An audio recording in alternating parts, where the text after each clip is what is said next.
கர்நாடகாவில் 11 மாவட்டங்களுக்கு இந்திய வானிலை ஆய்வு மையம் மஞ்சள் எச்சரிக்கை விடுத்துள்ளது. கர்நாடகா மாநிலத்தில் கடந்த சில நாட்களாக மழை தீவிரம் அடைந்து வருகிறது. நேற்று மாலை மைசூருவில் சுமார் 1 மணி நேரம் பலத்த மழை கொட்டியது.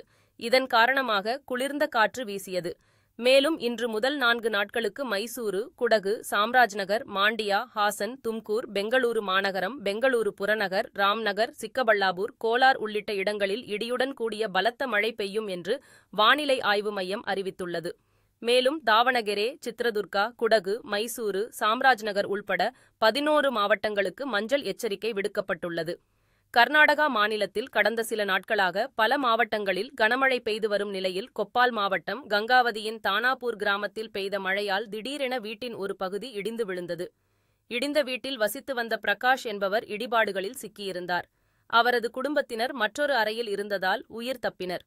சத்தத்தை கேட்டு வெளியே வந்த அக்கம் பக்கத்தினர் தீயணைப்பு படையினர் வருவதற்குள் பிரகாஷ் மீது விழுந்திருந்த மண்ணை அகற்றி மீட்டனர். மேலும் அவர் மாவட்ட அரசு மருத்துவமனையில் சிகிச்சைக்காக அனுமதிக்கப்பட்டுள்ளார்.